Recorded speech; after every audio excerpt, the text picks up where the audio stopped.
Hey there, viewers. Quick question. If you knew dangerous secrets that could ruin a powerful man, would you stay silent or speak out? Drop your thoughts in the comments because Diddy's former cellmate just broke his silence, revealing terrifying secrets he witnessed behind bars. And trust me, what he exposed will leave you shaken. This is one story you can't afford to miss. Let's dive in. Chapter 1. The Arrival of Power. MDC, Metropolitan Detention Center. It's a place where dreams die and monsters thrive. Concrete walls, flickering lights, and the stench of sweat and despair.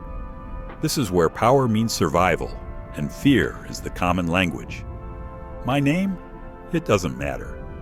Around here, your name is just a tag, an identifier that marks you as prey or predator. I'm just an inmate, one of many. Every day, we drift through the same cold routine. Wake up to the jarring screech of alarms, shuffle in line for the slop they call food, work out to keep your sanity, and pray you make it through another day. You learn to spot danger before it spots you. You figure out who runs things and who gets run over. I've been locked up for years, seen all types of men, from corner store stick-up kids to crime lords who made Wall Street look like amateurs. And yet, nothing could have prepared me for the day he arrived. A shift in the air. It was just another day in the MDC, or so I thought. The cafeteria buzzed with the usual noise, trays clattering, insults flying, and the soft hum of tension that never quite leaves this place. But then, it happened. The whispers started first. A low murmur rolling through the room, like a wave of unease. In a place where everyone knows everyone's business, a secret spreads like wildfire. I leaned back, glancing over my shoulder. The guards were tense, back stiff, hands closer to their batons, eyes flicking to the door as if expecting trouble. Then the door swung open, and the room froze. Even the hardest of killers went dead quiet. The clinking trays stilled, conversations died mid-sentence, and it was like the very air got heavier. He walked in, Sean Combs, Diddy, Puff Daddy, whatever name fit the bill. The man who had everything on the outside was now one of us. But not really, because power doesn't leave you, even behind bars. He moved with a swagger, shoulders relaxed, chin held high, like he owned the place. He had this air about him, confidence wrapped in danger, the kind of man who could smile while pulling the trigger. His eyes scanned the room, unbothered. And the way everyone looked away, that told me everything. This wasn't just a man. They saw a king, someone untouchable, someone who could get you buried without digging. I swallowed hard, pushing the lump in my throat. Diddy had been headlines for years, the kind of power player whose money made problems disappear. To see him in here was surreal, like spotting a lion in a cage full of alley cats. But what got me wasn't just the man. It was how everyone reacted. Killers, hustlers, thieves, men who'd spill blood for a wrong look avoided his gaze. The bravest turned cowards. Even the guards seemed nervous. And I got this sinking feeling, a shiver crawling up my spine. He wasn't here to survive. He was here to rule. The cell assignment. The commotion died down after a while, but the tension lingered, an unspoken threat hanging in the air. The guards made their rounds, barking orders, and we shuffled back into lines. Then came the announcement. Inmate Sean Combs, Cell 187. The guard's voice echoed. My blood ran cold. Cell 187. My cell. Eyes darted toward me, a mix of pity and fear. A silent message. I was marked. I clenched my jaw, forcing myself to breathe. A man like Diddy, a predator among predators. How long until he decided I was a problem? The guards marched me back to my cell. MDC doesn't give you much. A slab of metal called a bed, a toilet, a sink, and walls covered in fading graffiti and desperation. And now, I had a roommate. They shoved me in, metal door clanging shut, and the sound echoed like a death knell. I heard footsteps, slow, calculated. He walked in, calm and collected, like he was entering a boardroom instead of a prison cell. He didn't even glance at me, just sat on the bottom bunk, leaned back, and looked around like he was scoping out real estate. The silence stretched, thick and suffocating. Finally, he glanced my way. Dark eyes, cold and calculating. "You're quiet," he said. I swallowed. "Don't got much to say." A smirk tugged at his lips. "Good, smart man." The conversation ended there, but the tension didn't. I lay awake that night, staring at the ceiling, wondering if I'd wake up to find his hands around my throat. Fear by association. The days that followed were surreal. Word spread quick. Diddy had a cellmate, and suddenly, everything changed. Guys who used to size me up now looked away. Old beefs dissolved overnight.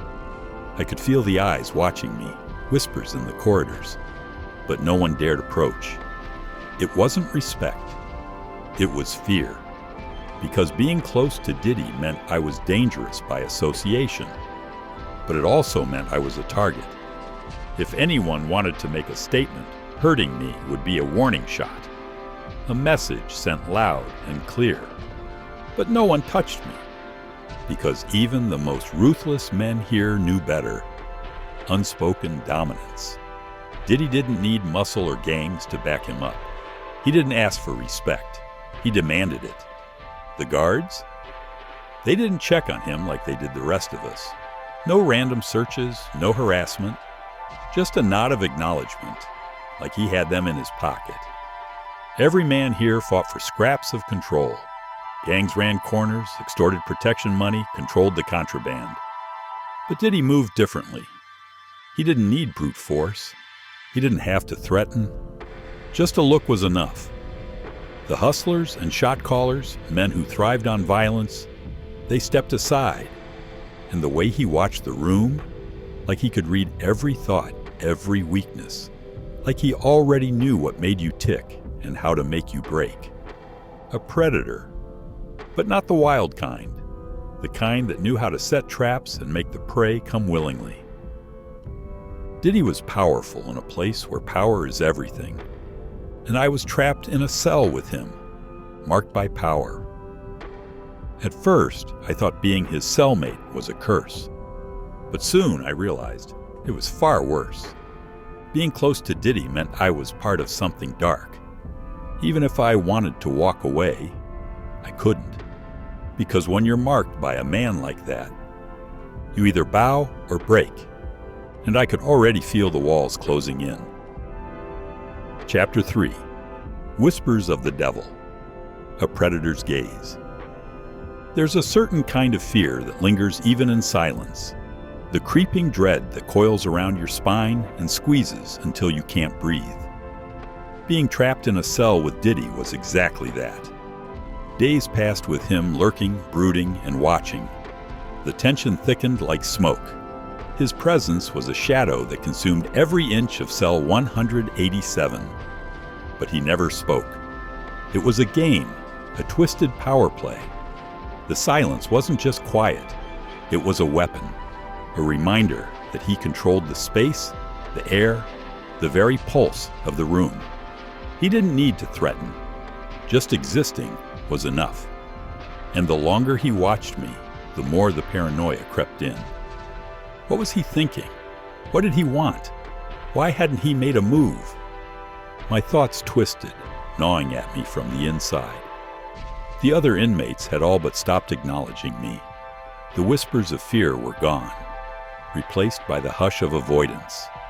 Being Diddy's cellmate was a mark, an untouchable curse. Survival in 1600 meant knowing who was a friend and who was a threat. But Diddy, He was something else. He was a force, a predator who didn't chase his prey. He let them come to him. The first words. Days turned to weeks. The guards tossed meals through the slot without a word. The noise from the corridors echoed, yells, curses, the shuffle of desperate feet. In here, a man's sanity was tied to routine, to predictable chaos. But in cell 187, predictability was a lie. Then it happened. It was a Thursday, I think. The days blurred together. I was hunched on my bunk, tracing a crack on the wall. Anything to avoid the unsettling stare of the man on the lower bunk. My muscles ached from tension. Sleep had become a fleeting luxury. And then, without warning, he spoke. You know something about kids? The words cut through the silence like a knife. My heart jackhammered against my ribs. I blinked, turning slowly. Diddy was leaning forward, elbows on knees, eyes burning into mine. The calmness in his voice made the question more chilling. Well, what? I stammered, throat dry. He didn't blink. His stare was unrelenting. Kids, he repeated. You know something about them. A cold wave of dread washed over me. What kind of question was that? In here, questions like that were traps. You answer wrong, you bleed. You hesitate, you die. The predator in him watched me, dissecting my reaction. I don't know what you mean, I managed. Diddy's lips curled into a slow, deliberate smile, a predator's grin, the kind you see right before the trap snaps shut. Good, he said. The word dripped with something unspoken, something dark and malicious. Because if you did, you wouldn't survive long enough to regret it. The room spun. My legs felt weak. The walls seemed to close in, pressing the air from my lungs. My heart hammered like a war drum, each beat screaming danger. The implications of his words slithered into my mind. If I knew something, I was dead. But what the hell was he talking about? Diddy leaned back, a satisfied gleam in his eyes. He was testing me, drawing lines in the sand. The silence returned, thicker than before, heavy with unspoken threats. I stared at the floor, mind reeling. What did he mean? Kids? Was he talking about something criminal? Something sick? The way he watched me, it was a hunter's look, weighing prey, assessing a threat. But I couldn't ask. Asking would mean knowing, and knowing would mean death. I didn't sleep that night.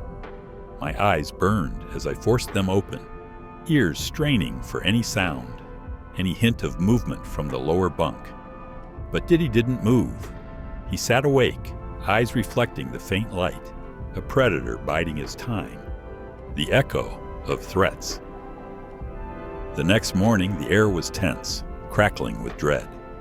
The guards made their rounds, indifferent as always, but the air felt heavier, oppressive. I kept my head down, eyes scanning every face, every flicker of movement. But Diddy was normal, calm. His eyes flicked to mine, a silent reminder of his warning. That was the thing about Diddy. He didn't threaten, not really. He promised. And promises made by men like him weren't easily broken. The day passed in a fog of paranoia. My stomach churned, hunger ignored. I couldn't shake the feeling, the question burning a hole in my mind. What did he mean? What was he hinting at? And why did it feel like the walls themselves were whispering threats? When the guards finally called for rec time, I stayed close to the edges, out of sight, out of mind. The other inmates glanced my way, eyes flickering with fear and curiosity. Being Diddy's cellmate had marked me. Being alive meant I wasn't a threat, or worse, I was already one of his. I was a ghost, a shadow, unseen and ignored. The whispers followed me, always out of reach. But I caught pieces, broken fragments of conversation. And then I heard it. And them kids heard something messed up. Combs don't play. My blood turned to ice. I didn't dare ask. Questions were knives in prison, sharp and double-edged. I kept my head down and prayed the whispers would die. But they never did. Fear takes root. Back in the cell, Diddy's silence returned. He didn't glance my way, didn't acknowledge my existence. The quiet felt like a countdown, ticking closer and closer to something inevitable. Sleep was a fever dream, visions of shadows and whispers, faces twisting into snarls. I jolted awake, sweat-soaked and trembling. Diddy was on his bunk, eyes reflecting the pale light, unmoving, watching. He knew I'd heard something. The whispers of kids, the rumors floating through 1650 like poison. It was something dark, something unspeakable. The kind of evil that slithered through the shadows, impossible to pin down. And now, I was tangled in it. Every moment was a balancing act, a game of survival. Speak too much, die. Ask too many questions, disappear. Diddy's eyes were a constant reminder. I was in his web, a promise of silence. Days passed. The whispers faded, but didn't vanish, just moved to the shadows. I kept my head low, eyes downcast. The other inmates avoided me. The guards kept their distance. But Diddy's words haunted me. Because if you did, you wouldn't survive long enough to regret it. Whatever secrets he guarded, whatever darkness lingered in his past, it was real, tangible.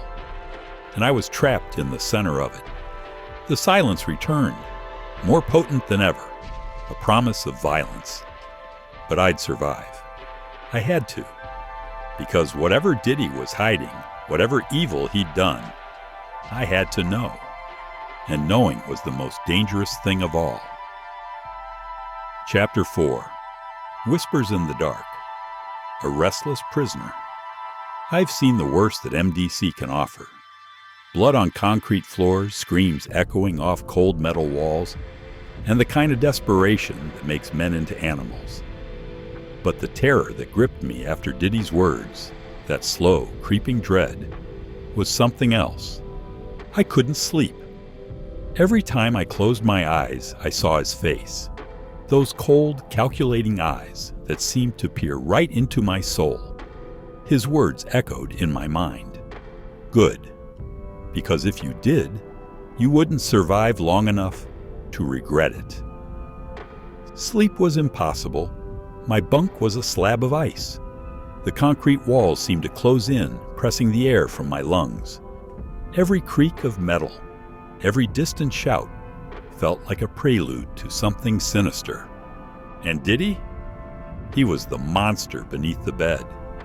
He stayed silent, that same eerie calm settling over him. Days passed in a haze. I'd sit on my bunk, staring blankly at the wall, my nerves frayed to the breaking point. My mind twisted his words, replaying them until they lost meaning and became a sinister chant. Every night I lay awake, eyes wide open, watching the shadows dance on the walls. The darkness itself felt alive, whispering secrets I didn't want to hear. And Diddy? He would sit on his bunk, eyes closed, a faint smile on his lips, as if savoring my fear.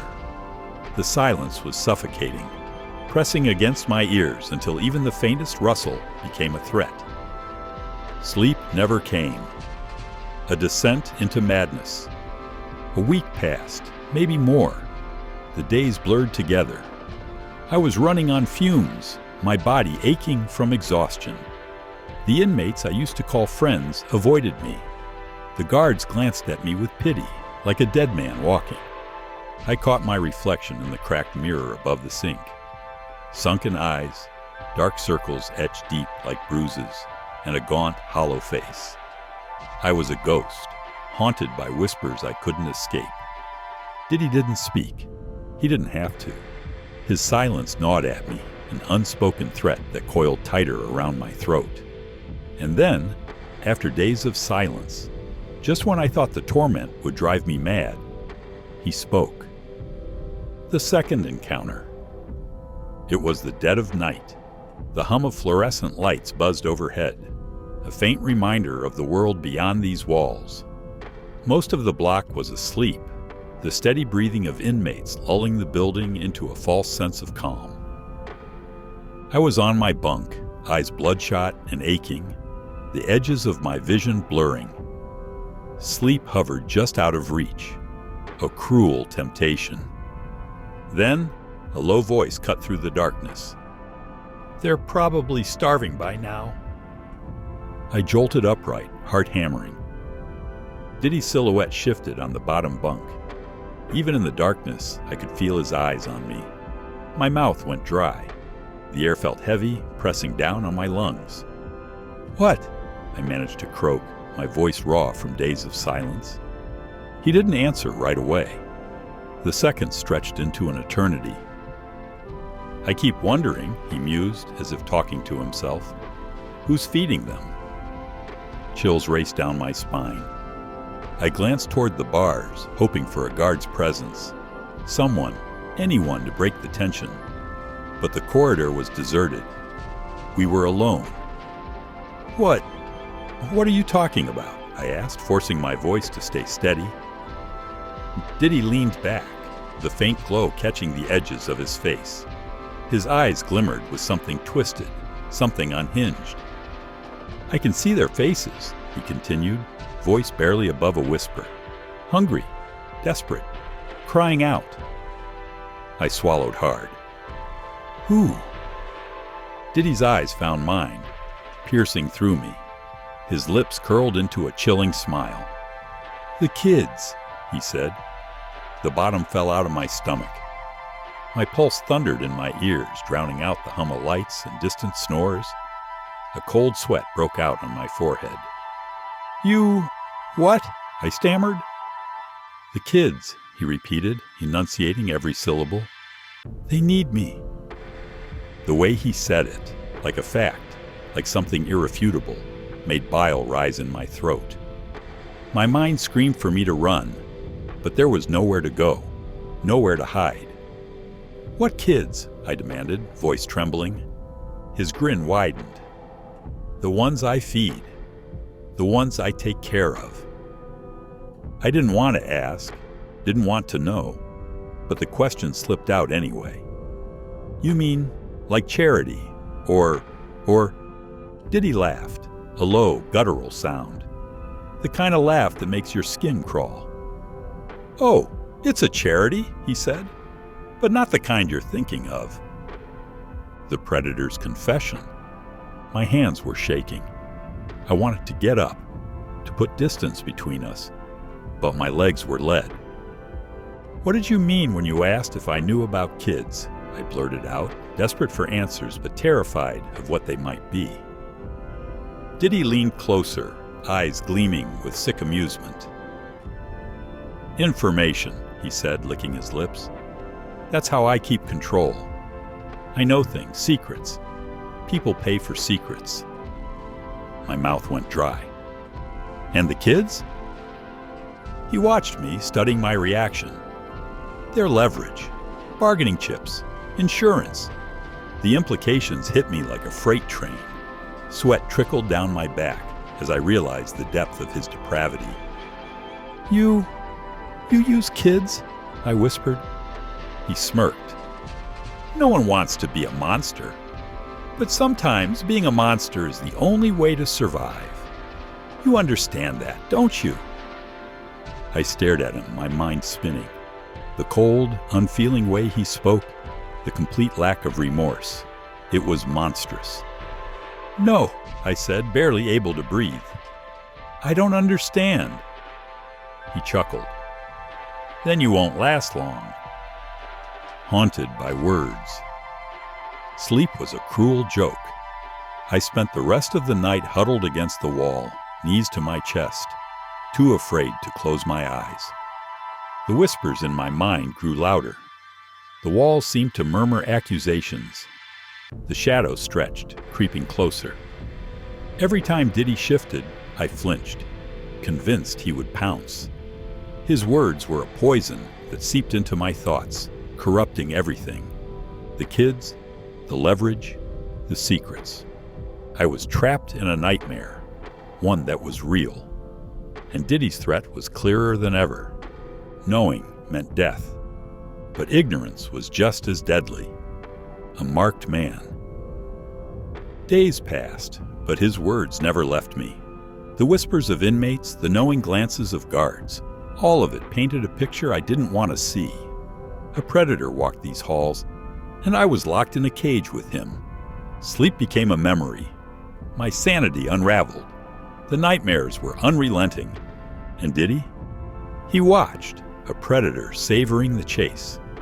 The whispers wouldn't stop. The truth clawed at my mind, demanding to be acknowledged. I was living in a nightmare, and Diddy was the devil himself. Chapter 5. The Devil's Demand. A Restless Night.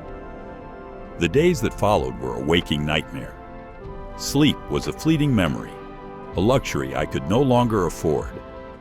Every moment in the cell felt like being trapped in a slow descent into madness.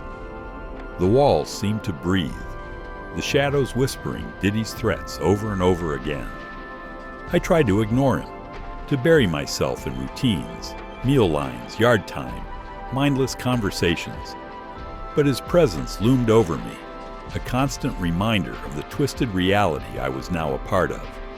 The man who had once been a music mogul, a symbol of power and luxury, was now the architect of my torment. His eyes followed me everywhere, watching, waiting.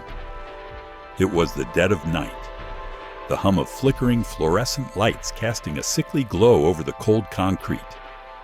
Inmates around me were finally succumbing to restless sleep, their snores and murmurs creating a dissonant lullaby. My bunk was a slab of ice beneath me, and no matter how much I tried to close my eyes, sleep wouldn't come. That's when I heard it, the slow, deliberate rustle of fabric, the creak of strange springs. My eyes shot open, my body tensed as dread coiled around me like a serpent. Slowly, I lifted my head. In the pale, cold light, Diddy was sitting upright on his bunk, eyes open, staring directly at me. I froze. My heartbeat pounded like a war drum. "I've been thinking," he drawled, the words rolling off his tongue with a dangerous calm. My mouth was dry. I couldn't speak. The air was too heavy, thick with unspoken threats. "About what?" I managed to croak out. He leaned back, shoulders relaxed, but his gaze was sharp as a blade. "When you get out of here, you're going to do something for me." My mind reeled. The room spun. The weight of his statement crushed me before he even finished speaking. "What?" I whispered. He didn't blink. "You're going to provide for them." The silence that followed was deafening.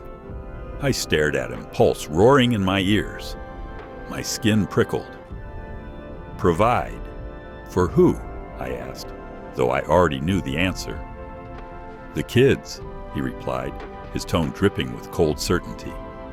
A chill raced through me, colder than any cell, sharper than any blade. I don't understand," I stammered. "What kids?" Diddy's lips curved into a sinister smirk. "Don't play dumb. You know exactly who I mean." My heart thudded against my ribs. "But why me?" His gaze darkened. "Because if you don't, you'll wish you'd never crossed paths with me." The threat hung in the air like a noose. I swallowed hard, struggling to keep my composure. "I can't do that," I blurted out. "I don't even know." He cut me off with a glare, eyes burning with malice. "Do you want to survive this place?" My throat tightened. The icy grip of fear strangled me. Diddy was a predator, and I was already ensnared. "Yes," I whispered, the admission tearing itself from my lips. Then do what I say. My pulse raced. Panic clawed at my chest. My brain screamed at me to deny him, to fight back. But the cold, unyielding gaze in his eyes silenced any rebellion. I didn't have a choice. When and where? I stammered. Diddy's expression turned thoughtful, as if he were sharing an inside joke. An island, he said casually, in the Caribbean. You'll find a tunnel there. The rest will be made clear when the time comes. I felt the blood drain from my face. My legs wobbled, the floor spinning beneath me. You're insane, I whispered. Diddy chuckled, a low, throaty sound that made my skin crawl. Number, I'm in control. The weight of his gaze pinned me in place. My breaths came in shallow, ragged gasps. Panic consumed me. The room spun faster. I swayed on my feet, clutching the edge of the bunk for support. You'll do what I say, Diddy continued, his voice a chilling command, or your life ends here. My vision blurred. The edges of the room faded, consumed by darkness. I felt myself falling, then nothing. The cold reality. I woke to the sterile scent of antiseptics, a harsh fluorescent light burning above me. My body felt heavy, limbs weighted down by invisible chains. My head pounded. The sting of an IV tugged at my arm. A hospital bed. I blinked, vision swimming. The walls were stark white, devoid of color. Machines beeped softly beside me, the rhythmic hum a cruel reminder that I was still alive. Fragments of the night before flooded back. Diddy's words, the cold threat, the island, the kids. A strangled gas tore from my throat. My heartbeat raced, the monitor beside me beeping erratically. I struggled against the restraints, panic clawing at me. My eyes darted around the room, searching for an escape. A nurse rushed in, her expression a mask of concern. Sir, calm down. You're safe here. Safe. The word felt like a mockery. There was no safety. Not anymore. I need to talk to someone, I croaked, voice hoarse. Someone. Anyone. Please. The nurse frowned but nodded. Let me get a doctor. Minutes ticked by, stretching into an eternity. My hands trembled. My thoughts raced. I needed to tell someone, anyone, about Diddy's threat, about the island, the kids. A doctor entered, clipboard in hand. He smiled politely, but his eyes were calculating. What seems to be the problem? He asked. My mouth went dry. The words caught in my throat. Panic flared. What if Diddy had eyes everywhere? What if speaking out meant a death sentence? I need help, I managed to say. The doctor raised an eyebrow. You had a panic attack. It's common in high-stress environments. You'll be fine with rest. No, I insisted, desperate. It's not that. It's... A shadow fell over the door. My gaze snapped to it. A guard, cold-eyed and silent. He watched me, unblinking. The warning in his stare was unmistakable. The message clear. Stay quiet. Fear flooded me. I swallowed hard, my resolve crumbling. It's nothing, I murmured. Just a bad dream. The doctor's smile didn't reach his eyes. You'll be fine. Try to get some rest. He turned to leave, the guard's gaze never leaving me.